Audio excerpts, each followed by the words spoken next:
कैसे हैं आप लोग। मैं हूं आर के सुमन। आप देख रहे हैं समाचार विश्लेषण साइट को, जिस पर मैं आज आपको बताऊंगा कि भारत सरकार ने ऐसी क्या गलती की कोरोना को मैनेजमेंट करने में, जो मैनेज नहीं हो पाया और इतना ही वह जाकर एब्रप्ट हो गया, विस्फोट हो गया। उसी विषय में मैं आज आपको बताऊंगा। आपने यदि हमारे चैनल को अब तक सब्सक्राइब नहीं किए होंगे, सब्सक्राइब करें, लाइक और शेयर भी अवश्य करें। तो दोस्तों, जो भारत सरकार है, भारत सरकार ने यह गलती की कि उसे जो काम करना चाहिए था पिछले समय में, जो मिला हुआ 1 वर्ष का समय था, जैसे कि मान लीजिए कि 22 मार्च से लेकर अभी जो 22 मार्च है, इस 1 वर्ष में उसे कुछ काम यह करना चाहिए था। उसे यह नहीं सोचना चाहिए था फूल बरसाकर और बैंड बजवाकर कि यह कोरोना का काल समाप्त हो गया है। कोरोना का काल कभी भी समाप्त नहीं हुआ था। हमारे एक साले साहब हैं, उनसे मैंने बात की थी लगभग अक्टूबर नवंबर में। तो उसने कहा था कि कोरोना तो समाप्त हो गया है, अब तो कुछ है नहीं। तो हमने कहा अभी भी बच कर रहो। लेकिन वे लोग कहाँ मानने वाले थे। वे लोग पटना में रहते थे और उन लोगों ने अपना आवाजाही ये सब जो ख़त्म हो गया है यह करते रहे। लेकिन बात तब बनी जब वे लोग घर में 3 लोग थे और तीनों लोगों को कोरोना हो चुका, और कोरोना होने के बाद मरणासन स्थिति उन लोगों की हो गई। तो यह स्थिति वही है जो सरकार ने यहाँ पर गलती की है।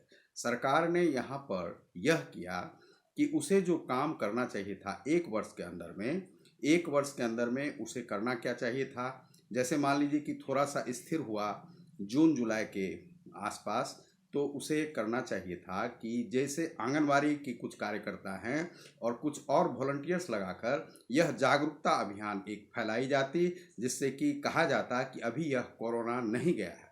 दूसरी गलती उसने यह की कि साइंटिस्ट जो भारत के हैं वह इस प्रकार से कार्य करते हैं कि अपने देश हित के लिए नहीं काम करते। जैसे मान लीजिए कि चाइना के पैटर्न को देखिए, उसने अपने देश के हित के लिए वह यह किया कि यह एक कोरोना वायरस जो है वेपन के रूप में सभी पश्चिमी देशों में, यूरोपीय देशों में, इटली वगैरह सभी देशों में उसे फैला दिया। यह मानने के लिए WHO तैयार नहीं है कि क्या वहाँ से फैला, लेकिन यह एक तार्किक रूप से, दर्शन के रूप में आप तर्क जब आप देखेंगे इसमें, तो तर्क यह कहता है कि वुहान लैब में जो वे 3 लोग मरे थे जिनमें कोरोना के पैटर्न दिखाई पड़ रहे थे, तो क्या वुहान से ही वह नहीं फैला है। तो यदि प्रथम रूप में वुहान लैब में ही वह फैला है तो यह इसे मानना चाहिए था कि वुहान की ही इसमें गलती है, और सारे विश्व को चाहिए था कि उसे, जो चीन को आज तक कोई भी डरा नहीं सका है, क्यों? क्योंकि उसकी आबादी 1 अरब 47 करोड़ के आसपास है, और उसकी आबादी से सभी, चाहे अमेरिका हो, ऑस्ट्रिया हो, यूरोपीय देश हो, और भारत भी वहाँ से डरता है, क्योंकि भारत एक युद्ध वहाँ से हार चुका है। अभी वह बहुत बार बार यह कहे कि वह चीन से जीत चुका है, जीता नहीं है। अभी भी भारत को यह डर लगता है, क्योंकि यहाँ के जो प्रधानमंत्री हैं वह वहाँ के जो राष्ट्रपति हैं या कुछ भी वहाँ पे इस प्रकार का कार्य होता है तो उसके विषय में एक भी विरोध के शब्द आज तक जो है जिनपिंग के बारे में नहीं कहा गया है, वह चीन के बारे में नहीं कहा गया। यह नरेंद्र मोदी की गलती है। यह राहुल गांधी ने यदि इस सवाल को उठाया तो यह नरेंद्र मोदी को चाहिए था, और इसमें यह जानकारी भी लीक होनी चाहिए थी और बताई जानी चाहिए थी भारत की जनता को कि आपने यहाँ पर जो गतिविधि है DRDO के माध्यम से या साइंटिस्ट के माध्यम से, साइंस के माध्यम से, आपने इस पर क्या जानकारी हासिल की।